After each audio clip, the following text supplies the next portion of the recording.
members kayo ng Alpha na who become very sad, no?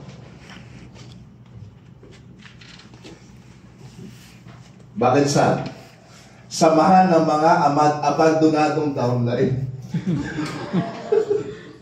Di ba? Hayaan mo na yun. Past is past. There's the reason for everything. There's a purpose kung bakit nawala ang kagroup mo. Many are called, but only few are chosen. Ganun talaga yun. May purpose ka, kaya ka nandito. May calling ka, kaya ka nandito. Kung bakit siya nawala, wala siyang calling. Hindi siya para dito. Ikaw ay para dito. Tama? Hindi ka dapat maging malungkot. Maging masaya ka kasi matutupad na ang pangarap mo para sa imong pamilya. Amen? Amen. So in short, whether you like it or not, we have to move on. Okay? Kasi minsan, hindi tayo sumasama loob natin or medyo naging naging dramatic tayo when somebody in our team nawala. Tama mali? Normal lang yun. Normal lang yun. Parang kaklase lang yun. Oy, classmate mo, wala ka na. Lilipat ka na ng school. Di ba parang ganun lang naman yun eh. But you have to get over it. Because you have your own life. Yes. You have your own family to feed. Tama mali? Tama. Wala naman tayong kinalaman eh. Wala naman siyang kinalaman sa expenses mo araw-araw eh. Wala naman siyang kinalaman sa matrikula ng anak mo. Tama? Wala din siyang kinalaman sa maintenance ng nanay mo. In short, you have to move on. We have to move on. Okay? Samantalahin niyo yung presence ni Chairman June na inaalagaan kayo. Bakit? Kasi once the tables have turned at may lumaking group sa Manila o sa any part of the Philippines, pwede na siyang hindi maging visible dito eh. That's why before that happen, lahat kayo should be well trained. So that kahit wala ang pinaka-leader, lahat tayo moving tayo and happily earning. Yes or yes? Yes. Palakpakan naman natin. Where should I spend my time sa prospect na to or not? Should I spend most of my time here? Or should I spend most of my time to this person? Dapat malaman mo. Okay? Kasi the moment na hindi mo kasi alam to, you might be spending most of your time sa isang prospect na hindi pala tama. Nakuha mo? Okay? Minsan kasi, there's a big difference between subjective and objective. Bakit? Bakit lagi mo sinasama itong downline mo? Alam mo bakit? Kasi yung isang downline mo hindi mo sinasamahan, pero isang downline mo lagi mo kausap, lagi mo kasama. Bakit? Eh kasi nga, subjective eh, kasi best friend kayo eh. Pero kung tutusin, itong downline mo na best friend mo, kahit wala ng production, magkasama pa rin kayo. Tama? Try to be objective. Because the moment you become objective, hindi mo pala, yung kabilang downline mo pala, ito pala humingi ng tulong. Ito pala ang masyadong aggressive, pero pinapabayaan natin. Nakakuha niyo? Okay? So, dapat alamin mo. Kasi remember, network marketing is a helping business. Okay? Helping business tayo. So, you have to learn or you have to know how you should help your downline. Okay? Welcome, Ma'am Ruth. Sige po, Ma'am po. Doktora po, mapo po kayo. Welcome po. Okay, sakto po ang pagdating nyo. Dito po kayo sa gitna, Ma'am. Okay, gusto mo in front. Para medyo malapit ka sa aking laway. The more laway, the more blessing. Yes? Okay. Paano kayo mag-appose or paano kayo paano ni-handle yung mga tao. Okay, number 1. First stage.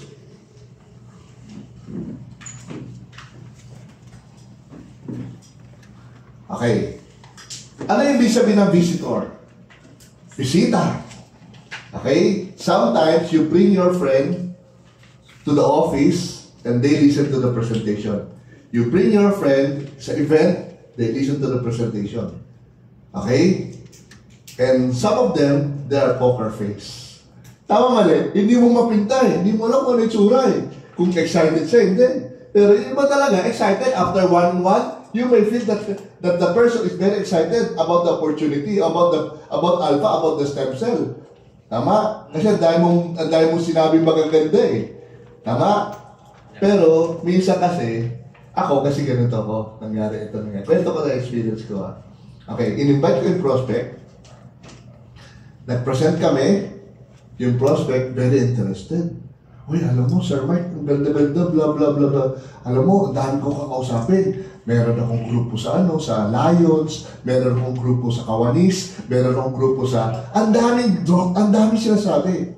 Okay, tandaan nyo ha. Always remember this. Okay? Shallow water. Runs deep. Tandaan mo yan ha. Isa pa. Kapag yung mga taong medyo sa simula pa lang, napaka-talkative nila at napaka-ingay nila, yan ang mga walang sinabi. Alam mo bakit? Nauunang bibig kesa sa gawa. Itong nangyari sa akin, yung downline ko, ito, dami sinabi. Interesado ko. Pero hindi siya nag-join. Nung pagkamay sa akin, sabi ko, Ma'am, kailan kayo mag-sign up? I'm waiting for my money. Next week, I will contact you. Blah, blah, blah, blah. O sige, Mama, ganito, blah, blah, blah, blah. Tapos kinamayan ko na. Pagkamay ko, hindi ko pala namamalay. Yung nag-ulat at huling kamay ko na pala. Hindi na kami nakita. Pag pinapalog mo, walang reply. Pag tinatawa ko, walang answer. Eh, di wala na. Marami mga ganyan, marami. Yes. Usi lang, usi. Some of them, mga paasa pa. So, ganun po siya, ha? Okay. Don't spend too much time sa isang taong hindi pa nag-sign up. Okay lang mag-follow up ka sa kanila, pero don't spend too much time sa kanila because there are other prospects. Kailangan mabilis ka mag-move on. Nakuha nyo? Kasi pag mabagal ka mag-move on, you are delaying the opportunity because there are other people na naka-line up na nagde-delay ka na pwede mo silang kausapin kaysa mag-stick ka sa isang tao na hindi pa decided. Nagigess nyo? At huwag masyadong assuming. Hindi porket nagpakitang interesado siya, nag-a-assume ka na. Uy, lista ko lang sa notebook, mag-pay na to, mag-sign up na to. No. Huwag ka mag-a-assume. Just move on. Why? Too much expectation will hurt you. That's right. Tama, mali? Tama. Kasi masyado ka nag-expect eh. Masyado ka nag-assume na masyado siyang mag-join siya eh. So, ikaw naman, nagde-delay ka, mag-invite ng other people because you're assuming that this person magda-diamond daw. Magsasapire daw. Well, it never happened. Marami, sino nakaranas ng ganyan? Meron, no? Totoo, meron. Okay? So, in short, huwag kang maniwala hanggat wala pang nakalapag na pera. Maniniwala ka lang talaga kapag nakalapag na yung pera. Totoo yan. Don't count the eggs. Don't count the chicks habang hindi pa nag-hatch yung egg. Just move on, do your part. Clear? Okay? Number 2.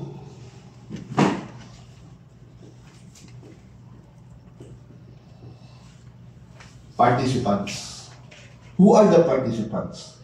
Ito yung participant, nag-upgrade na si visitor. Nag-upgrade siya. Bakit? Kasi bumalik siya sa office. Nakikipellowship na. Nakikinig na siya. Second time, third time. Kilala na nga buong group eh. So, sobrang assuming mo rin, di ba? Nilagay mo lang agad sa GC habang hindi pa pay-in. Nagmandali ka, that's when welcome nila sa GC, etc., etc. So one day, after 5 to 5 times mo siya nakita dito, kilala na ng buong grupo dito, tatanungin mo, Ma'am, kailan ka ba talaga mag-sign up? Alam mo sabi niya, ay kailangan pa. Tsuma! Di ba? Yung pala, ang gusto lang pala niya, happening lang. Wala magawa sa bahay eh. Nakikikusi lang. Marahil mong ganyan.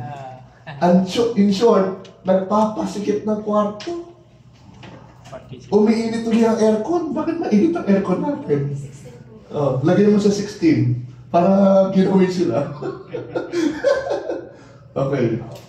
Naka-off ba to? Oo. Kaya on mo. On natin. Yan, kaya pala nainitan ako eh. Bawal pa maninitan si Dr. Jaja. Uses. Maraming ganyan. Because you're talking about stem cell.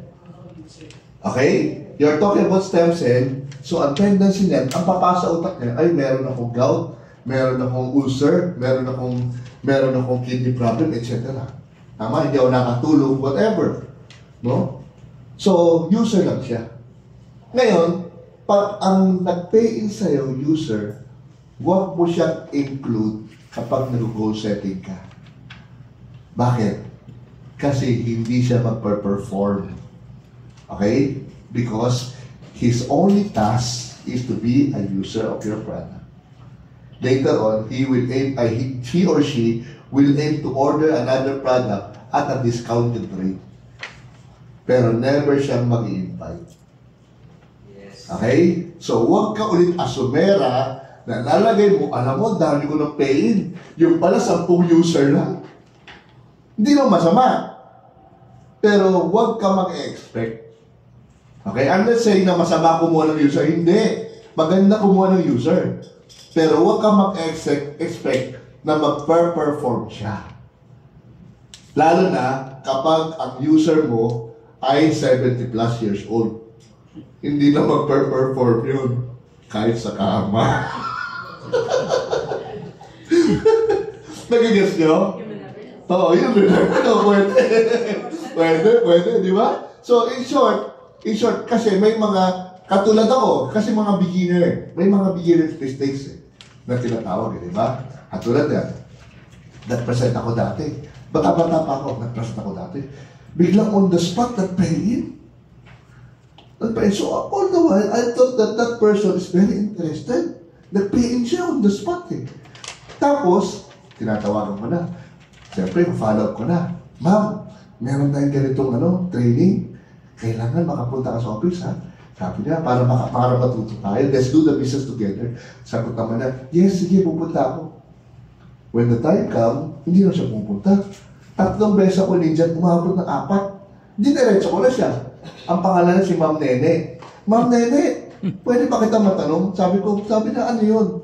Ikaw ba talaga interested ka to do the business? Kasi nakita ko you are very excited to nag-join ka. Actually, to tell you honestly, Mike, sabi niya, kaya lang talaga ako nag-join because I like your product. Pero wala akong para pumunta ng training na ginagabi-gabi ako. You see? So ako naman, I'm expecting. Kasi nag-join siya agad eh. So I'm expecting na mag-perform siya. Yung pala, she's gonna stick on being a alam mo na. So, pwede mo siya i-follow up once in a while. Kapag naubos na yung produkto niya, o kung anong karamdaman niya, etc. Or pwede kang humingi ng referral sa kanya. Pwede din. Okay? Clear? Number 4.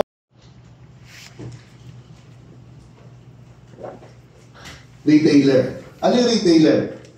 Ito yung mga taong para siyang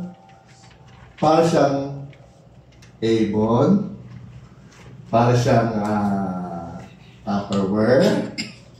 Yan, yung mga magagaling magbenta. No? May mga group akong ganito din. They pupunta sila sa office. They will buy bulk products. Tapos pag nag-meeting kami, sabi ko, Ma'am, join us sa meeting. Hindi. Gagano lang siya, hindi. Doon lang siya. She's gonna do her own business.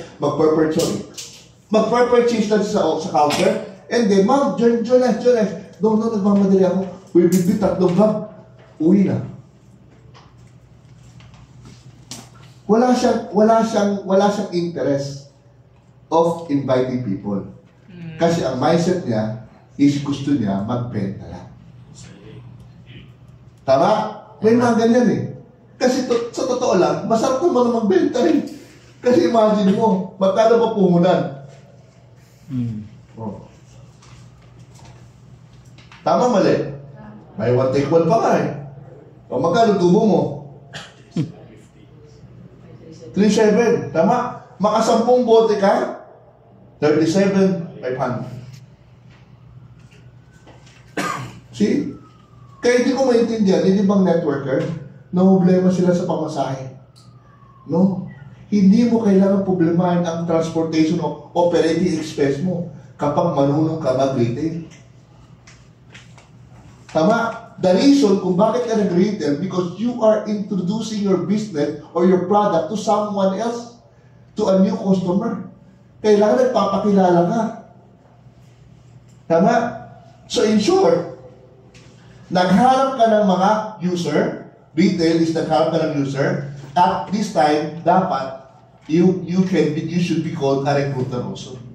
Nagre-recruit ka, sabay po yan. Hindi lang pwede retail, hindi ba kasi puro retail lang. I understand that. Okay? Katulad niyan. Di ba sabi ko nga, yung downline ko, dati, no? Nag-meeting kami, ayaw na sumabay sa meeting. Tapos, after few days, nakita ko, 3 sila namimili sa counter. Sabi ko, aba, hindi nagpaparamdam, ni mag-chat, hindi. Pero makikita mo, bumibili sa counter. Alam, ginawa ko, nilikom ko sila. Ma'am, usap muna tayong 3. Ma'am, ano matutulog ko? Ganito. Anong binigyan ko? Ang ginawa ko? Binigyan ko sila ng 10 brochure. Tuwa-tuwa sila. Ma'am, ay sir, salamat ha. Magamit tong brochure namin. So, ngayon, hindi ko sila makasama sa pag-build ng network, pero mapapakinabangan ko sila sa pagbenta ng product. Tama? So, all of us, you have to know how to always size up your client or your downline. Otherwise, pag hindi ka marunong mag-size up sa kanila, medyo malilito ka lang. They're gonna expect for something that it will not happen, which is a waste of time. Okay? Ngayon, recruiter. Ang recruiter naman, ayaw mag-retail. Ang gusto niya, package ang usapan. Ayaw niya mag-retail. Gusto niya package ang usapan. Pag pupunta dito, aattend ng presentation, etc., kahit magbabaliwang pa yan. Di ba? Mag-usap-usap pa yan. Mag-one-one pa yan. Pero, ayaw nila dito. Ang ibipilit niya, kumuha ka ng sapphire, kumuha ka ng diamond. May mga ganyan. Ito yung builder. Pero, siyempre, hindi lang po tayo nandito lang. Okay? May downline din ako before, puro ganito lang ginagawa. Pero ayaw mag-follow up. Alam mo ba, pag ayaw mag-follow up, ano nangyayari? Pag hindi ka nag-aalaga ng downline, ang nangyayari, parang kang hit and run. Wala kang pinagkaiba sa isang insurance agent. Ang insurance agent, if ever I sold you an AXA, nabenta ka ng AXA, nabenta na kita, na-close ko na yung premium, I will move to another client. Pag na-close na kita, I will move to you. Pag na-close na kita, I will move to you. In short, wala na tayong communication. Bakit? Kasi na-close na kita eh. Tama? Ganun po sa insurance. Ngayon, pag retailer lang, pag recruiter lang utak niya, gusto lang niya magpapayin, ganun lang siya. Katulad ng insurance. Pero dito sa network marketing, hindi kasi ganito eh. We have your in mind, kailangan you should be the one building a team. Nag-guess nyo? Kailangan i-build ka ng team. The moment you sign up or the moment you get a package, that is the beginning of our partnership. Hindi mo siya iiwan and go to the next one. No. You can go to the next one, pero i-retain mo siya, isama mo siya, ituturuan mo siya. Kasi that is building. Okay? Don't get confused, ha? Okay? Pag recruitment, Pag recruitment, kailangan sundan mo ng building. Huwag mong iiwan after nag-member. Okay? Marami akong narinig na horror stories dyan. Sa iba-ibang lugar at iba-ibang company. Katulad yan, one day, nakapunta ako sa Imus, Cavite. Nag-present kami. Ay, may nag-present, naging negative na siya.